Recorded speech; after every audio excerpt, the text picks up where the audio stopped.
प्रिय साधक मित्रों, आज का हमारा विषय है साक्षी क्या है और मेरा तत्व क्या है। पिछली वीडियो में हमने आत्मज्ञान पर चर्चा की थी। अगर आपने आत्मज्ञान का वो वीडियो देखा है तो आप समझ पाएंगे कि साक्षी क्या है, मेरा तत्व क्या है, मैं क्या बोल रहा हूँ। अगर आपने वो वीडियो नहीं देखा है तो आप उसे एक बार अवश्य देख लें। मैं कमेंट बॉक्स में उसका लिंक डाल दूंगा, जिससे आपको समझने में आसानी होगी कि मैं क्या बोल रहा हूँ। हम साक्षी को भी अपने अपरोक्ष अनुभव और तर्क के आधार पर ही जांचने का प्रयास करेंगे, क्योंकि हमारा स्वयं का अनुभव, हमारा स्वयं का ज्ञान ही हमारे लिए जरूरी होता है। द्वारा सुनी गई बात या बताई गई बात हमारे किसी काम की नहीं होती। किताबों में या ग्रंथों में लिखा हुआ हमारे किसी काम का नहीं है, जब तक हम अपनी बुद्धि से उसे जांच ना लें, जब तक वह हमारा स्वयं का ज्ञान ना बन जाए। तो हमने आत्मज्ञान की वीडियो में जाना कि मैं क्या नहीं हूँ। मैं ये शरीर नहीं हूँ, मैं ये मन नहीं हूँ, मैं विचार नहीं हूँ, यहाँ तक कि ये स्मृति में नहीं है। मेरा नाम, पता, मेरी पहचान, ये सब स्मृति में भरा हुआ है और स्मृति बदलती रहती है। आप कह सकते हैं कि मुझे याद नहीं मैंने 1 साल पहले आज के दिन क्या किया था, पर मैं ये कह सकता हूँ कि मैं था, मेरी स्मृति चली गई है। इसका अर्थ है कि स्मृति हमारा तत्व नहीं है। स्मृति में आपका नाम है, और अगर स्मृति में से आपका नाम निकाल दिया जाए, आप किसी दुर्घटनावश किसी कारण से आपकी स्मृति चली जाए और आप अपना नाम भूल जाए, तो क्या आप कहेंगे कि मैं नहीं हूँ? आप कहेंगे कि मेरे नाम की स्मृति, मैं कौन हूँ, मेरा क्या नाम है, क्या पता है, वह भूल गया हूँ, और मैं हूँ। आप 2 चीज़ जान ले तत्व के बारे में, कि तत्व वह है जिसका अनुभव नहीं हो सकता, और तत्व वह है जो कभी नहीं बदल सकता। तत्व एक पर्दा की भांति है, जिसके ऊपर सभी अनुभव आते और जाते हैं। उस पर्दे को मैं साक्षी कहता हूँ, और वही मैं हूँ, वही मेरा तत्व है। तो आज हम साक्षी को जानने का प्रयास करेंगे। साक्षी क्या है, साक्षी क्या करता है, साक्षी के गुण क्या हैं। आपने ये तो जान लिया कि आप क्या नहीं हो, अब ये जान लेते हैं कि आप क्या हैं। तो अगर आप मेरे चैनल पर नए आए हैं तो आपसे अनुरोध है कि मेरे चैनल को सब्सक्राइब करें, वीडियो को लाइक करें और एक प्यारा सा कमेंट अवश्य करें। आपको वीडियो कैसा लगा अवश्य बताएं। तो आइए शुरू करते हैं। आप देख सकते हैं वही 2 नियम लगाकर, जो दिख जाता है वो मैं नहीं हूँ, और जो बदल जाता है वो भी मैं नहीं हूँ। इन 2 नियमों के आधार पर ही हम साक्षी को जानने का प्रयास करेंगे कि साक्षी क्या है, मेरा तत्व क्या है।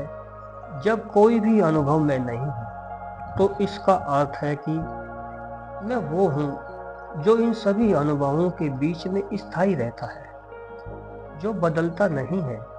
अब आप सोच में पड़ गए होंगे कि बहुत आसान लग रहा था कि मैं शरीर नहीं हूँ, मैं मन नहीं हूँ, मैं ये नहीं हूँ, मैं वो नहीं हूँ। यहाँ तो सब कुछ चला गया, केवल वो बचा है जिसको सारे अनुभव हो रहे हैं। ध्यान दीजिए, इन सारे बदलते अनुभवों में एक चीज बची है जिसको सारे अनुभव हो रहे हैं, और वो ही मैं हूँ। कैसे? अगर आपको यानी साक्षी को निकाल दिया जाए जिसको अनुभव हो रहे हैं, तो आप देखेंगे कि अब तो कोई अनुभव नहीं हो रहा है, कोई अनुभव बचा ही नहीं। चाहे वो जगत के अनुभव हो, चाहे मानसिक अनुभव हो, चाहे किसी प्रकार के अनुभव हो, कुछ भी नहीं बचा। जैसे सोने के आभूषण में से सोना निकाल दें तो कुछ नहीं बचता है, या मिट्टी के बर्तन से मिट्टी निकाल दें तो कुछ नहीं बचता है, न रंग बचता है न रूप। बस ऐसे ही अगर इस अनुभव करने वाले को निकाल दे तो कुछ नहीं बच सकता, कुछ नहीं बचेगा, क्योंकि यही तत्व है जिसको निकाला नहीं जा सकता। आप सारे जीवन के अनुभवों में से, शरीर में से, मन में से इसको नहीं निकाल सकते। हम इसी को साक्षी कहते हैं। साक्षी क्यों कहते हैं? क्योंकि ये सभी अनुभवों का साक्षी है। अब आप कह सकते हैं कि मैं सभी अनुभवों का साक्षी हूँ, मतलब जो भी जगत के अनुभव हो रहे हैं, शरीर के अनुभव हो रहे हैं, मन के अनुभव हो, इन सब अनुभवों को जो अनुभव कर रहा है वो मैं हूँ, वही साक्षी है। ये साक्षी ही मेरा तत्व है, ये साक्षी ही सबसे जरूरी है। साक्षी को हटा दो फिर बाकी सब हट सकता है। हमने हटाकर देखा भी है, और ऐसा आप घर बैठे कर सकते हैं। इसको हम कहते हैं नेति नेति। क्या है? जो हटाया जा सकता है उसको हटा दो, उसके बाद जो नहीं हटाया जा सकता वो ही तत्व होगा। तो पहली चीज हमने स्वयं के बारे में जानी कि मैं कोई अनुभव नहीं हूँ, यह बात ध्यान में रखने वाली है। दूसरी बात, हमारा नियम कहता है जो बदल गया वो मैं नहीं हूँ। जो आता जाता रहता है, जिसकी जगह कुछ और ले सकता है, वो मैं नहीं हूँ। इस बारे में विचार कीजिए। अब इसके और गुण देख लेते हैं। अब जानते हैं कि मैं क्या हूँ। तो साक्षी कैसा दिखता है, इसका वजन क्या है, इसका रंग क्या है। तो आप दो नियम लगा के देख सकते हैं कि अगर साक्षी में अगर कोई आकार होता, कोई वजन होता, कोई रंग होता तो वह बदल जाता, और बदल जाता तो वह भी अनुभव हो जाता, वो मैं नहीं हो सकता था। आप यह अपना अनुभव लगा के देख सकते हैं कि मेरा रंग क्या है, रूप क्या है, मुझ में कौन सा पदार्थ है। और आप देखेंगे साक्षी में कुछ नहीं है, बस होना है। मात्र आप कह सकते हैं कि मैं हूँ, इतना ही कह पाएंगे कि मैं हूँ। इससे ज़्यादा जो भी आप कहेंगे वो अनुभव हो जाएगा। आप कहेंगे कि इतनी सारी स्मृति है, मुझे दुख होता है, तो वो भावनाएं हैं। मैं ये सोचता हूँ तो वो विचार है। इसको हम निकाल चुके हैं, तो मैं निराकार हूँ। मेरा कोई पदार्थ नहीं है, मैं पराभौतिक हूँ। मुझ में कोई मानसिक चीज नहीं है, मतलब मैं मन के और जगत के परे हूँ, मैं निराकार हूँ। ये बात ध्यान में रखने वाली है, क्योंकि इसी के आधार पर हम आगे बढ़ेंगे। क्योंकि ये आपका स्वयं का अनुभव है, ये कोई पढ़ी हुई बात नहीं है, सुनी हुई बात नहीं है। मैं यहाँ पर कोई श्लोक नहीं पढ़ रहा हूँ, लेकिन आपको शास्त्रों में भी यही देखने को मिलेगा, ठीक यही मिलेगा। लेकिन वेदांत या ज्ञान मार्ग में हम खुद से जानना चाहते हैं, ये आया कहाँ से साक्षी, मेरा जन्म कब हुआ, यानी साक्षी का जन्म कब हुआ। तो आप देख सकते हैं शरीर का जन्म होता है, और इसका आपके पास प्रमाण पत्र भी मिलेगा। आपके पास जन्म तिथि होती है, आप जन्मदिन भी मनाते हैं, और लेकिन वो जन्मदिन आपका नहीं है, शरीर का है, जो आनी जानी वस्तु है, मांस का एक पिंड है। इसका अनुभव हो रहा है आपको, आप इस शरीर का अनुभव ले रहे हैं, और वो जरूरी भी है। यह बात सच है, शरीर बहुत जरूरी है, इसके बिना हमें कोई अनुभव नहीं होता और ना ही इसके बिना हम बोल सकते हैं ना सुन सकते हैं। तो ये एक उपकरण है, मेरी एक मशीन है मेरे पास, लेकिन मैं उसका साक्षी मात्र हूँ। शरीर का जन्म होता है, मेरा नहीं। ये हो गया आपका स्वयं का अनुभव। शरीर का जन्म बताया जा सकता है, साक्षी का नहीं। इसके लिए तर्क का उपयोग करें। जो अनुभव में नहीं जाना जा सकता उसे हम बुद्धि से जान सकते हैं। तो देखिए जन्म कैसे होता है। जब मिट्टी से घड़ा बन जाता है तो हम कहते हैं घड़े का जन्म हो गया।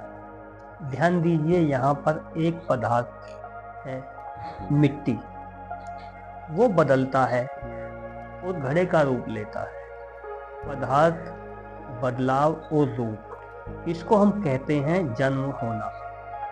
ऐसे ही जब हम बीज बोते हैं तो बीज से पौधा बनता है, पौधा निकलता है, तो पौधे का जन्म हो गया। लेकिन वो बीज का ही पदार्थ है जो बदलकर पौधे के रूप में आ गया। ऐसा ही बच्चे का जन्म होता है। माँ के शरीर का पदार्थ है वो, माँ के शरीर का पदार्थ बदलकर बच्चे के रूप में आता है, आकार लेता है, बड़ा होता है, बच्चा का जन्म होता है। इस पर विचार कीजिए, जन्म इसी को कहते हैं। इसके लिए पदार्थ का होना जरूरी है, बदलाव होना जरूरी है और आकार लेना जरूरी है। ध्यान दीजिए, साक्षी में ये तीनों चीजें नहीं है। न पदार्थ है, न बदलाव है, न आकार है। अब हम इस पर जन्म की धारणा नहीं लगा सकते, इसके बारे में नहीं कह सकते कि इसका जन्म होता है, साक्षी का जन्म होता है, क्योंकि तीनों चीजें नहीं हैं। साक्षी जन्म से परे है, ऐसा कहते हैं। मेरा जन्म नहीं होता, ऐसा कह देते हैं। अजन्मा हूं मैं, अगर सीधे सीधे बोलेंगे तो कभी नहीं समझ पाएंगे, समझ में ही नहीं आएगा। इसलिए सब स्टेप बाय स्टेप बताना पड़ता है। इस बारे में और विचार कीजिए, कहीं ऐसा तो नहीं कि साक्षी हवा में प्रकट हो गया हो, मतलब बदलाव हो गया हो, कुछ नहीं से कुछ हो गया हो। लेकिन इसमें बदलाव नहीं हो सकता, क्योंकि फिर वो अनुभव हो जाएगा। अब आप ध्यान से देखिए, इसमें बदलाव नहीं है तो ये बूढ़ा भी नहीं हो सकता, ये क्षीण भी नहीं हो सकता, ये बीमार भी नहीं हो सकता, क्योंकि ये सब शरीर में होता है। विचार बदल जाते हैं, शरीर बदल जाता है, कभी शरीर छोटा होता है, कभी बड़ा होता है, कभी झुर्रियाँ पड़ जाती हैं, तो शरीर बदलता है, विचार बदलते हैं, भावनाएं बदल जाती हैं, तो हम कहते हैं कि व्यक्ति बूढ़ा हो गया। लेकिन साक्षी में कुछ नहीं बदलता, इसलिए हम कहते हैं न इसको रोग हो सकता है, न ये बूढ़ा हो सकता है, इसलिए मैं अजर हूँ। साक्षी अजर है, मैं साक्षी की बात कर रहा हूँ। जो मैं हूँ वो अजर है। तो जिसका जन्म ही नहीं होता, जो बूढ़ा नहीं होता, जिसको रोग नहीं होता, तो क्या वो मर सकता है? तो बुद्धि कहेगी कि नहीं, क्योंकि मृत्यु भी शरीर की होती है, इसकी मृत्यु नहीं होती। इसलिए मैं अमर हूँ, साक्षी अमर है। मृत्यु भी एक तरह का परिवर्तन है, आकार का नष्ट हो जाना, मिट्टी हो जाना। और क्योंकि मुझ में कोई परिवर्तन नहीं है, न आकार है, न पदार्थ है, इसलिए मेरी मृत्यु का सवाल ही नहीं होता। तो इस पर मृत्यु की धारणा लागू नहीं होती। साक्षी मृत्यु के परे है, जो मृत्यु के परे है वही साक्षी है और वही मैं हूँ। क्योंकि जो चीज़ें आती जाती हैं, वो मृत्यु के समान है। जैसे कोई विचार आता है और फिर चला जाता है, भावनाएं जन्म लेती हैं और मर जाती हैं, इच्छाएं जन्म लेती हैं और मर जाती हैं, वस्तुएं बनती हैं और टूट जाती हैं। मगर मैं ये सब नहीं हूँ। साक्षी ये सब नहीं है। जिसका जन्म नहीं होता उसका पूर्व जन्म भी नहीं हो सकता, फिर मृत्यु भी नहीं हो सकती, फिर दोबारा जन्म लेने का तो कोई सवाल ही नहीं उठता। तो इसका मतलब साक्षी जन्म मृत्यु के चक्र से परे है। न साक्षी का जन्म होता है न मृत्यु होती। मतलब मैं मुक्त हूँ, इसको हम कहते हैं मुक्ति। कि जो जन्म मृत्यु के चक्र से परे चला गया वो मुक्त है, मोक्ष मिल गया उसको। तो ध्यान दीजिए, ये शरीर कभी मुक्त नहीं हो सकता, इसकी मृत्यु होती है, लेकिन साक्षी इसके परे है, ये मुक्त है, इसका न जन्म है न मृत्यु, इसको जन्म मृत्यु के अनुभव होते हैं। तो साक्षी पहले से ही मुक्त है। साक्षी में कोई बंधन नहीं है, इसको मारा नहीं जा सकता, इसको काटा नहीं जा सकता, इसको जलाया नहीं जा सकता, क्योंकि इसमें कोई पदार्थ नहीं है, न भौतिक है न मानसिक है। मन में भी बंधन हो सकते हैं, किसी भी भावनाएं उसे बांध कर रखती हैं, उनको डर लगता है, लेकिन यहाँ तो कुछ भी नहीं है, यहाँ कोई भी बंधन नहीं है। मैं बंधन मुक्त हूँ, मैं स्वतंत्र हूँ, ना इसमें कोई दुख है ना कोई इच्छा है। दुख और इच्छाएं तो शारीरिक और मानसिक अनुभव हैं, उनमें सब होता रहता है, लेकिन साक्षी में कुछ नहीं होता। इसका मतलब मैं शांत हूँ, जिसको सभी परिवर्तन दिखते हैं, जो सभी परिवर्तनों का साक्षी है। तो इसको कुछ नहीं हो सकता, इसलिए सबसे ज़्यादा शांति यही है, साक्षी में, मुझ में। इसलिए हम कहते हैं कि मैं आनंद में हूँ। आनंद का मतलब ये नहीं कि वो नाच गा रहा है, वो खुश हो रहा है, ये सब नहीं। शांति ही आनंद है। उसको हर चीज में आनंद ही आता है, चाहे कुछ भी चल रहा हो, और इसको हम कहते हैं शांति, आनंद। और ये कभी नहीं जाने वाली शांति है, कभी नहीं जाने वाला आनंद है, क्योंकि इसमें कोई परिवर्तन नहीं होता। इसका मतलब, इसका स्वभाव शांति, आनंद, प्रेम, करुणा, ये सब साक्षी का स्वभाव है। प्रिय साधक मित्रों, यह था मेरा स्वयं का स्वरूप, तत्वबोध। मैं साक्षी हूँ, साक्षी ही मेरा तत्व है। मैं जगत, शरीर और मन के सभी अनुभवों का साक्षी हूँ। मैं इनसे निर्लिप्त हूँ, निर्लेप हूँ, अजन्मा हूँ, अमर हूँ, अविनाशी हूँ, अनंत हूँ। मैं सभी सीमाओं से परे हूँ। यही मेरा स्वरूप है और यही मैं हूँ। धन्यवाद, नमस्कार। मेरी शुभकामनाएं आपके साथ हैं। अगर वीडियो अच्छा लगा हो तो चैनल को सब्सक्राइब करें, वीडियो को लाइक करें और कमेंट अवश्य करें। धन्यवाद।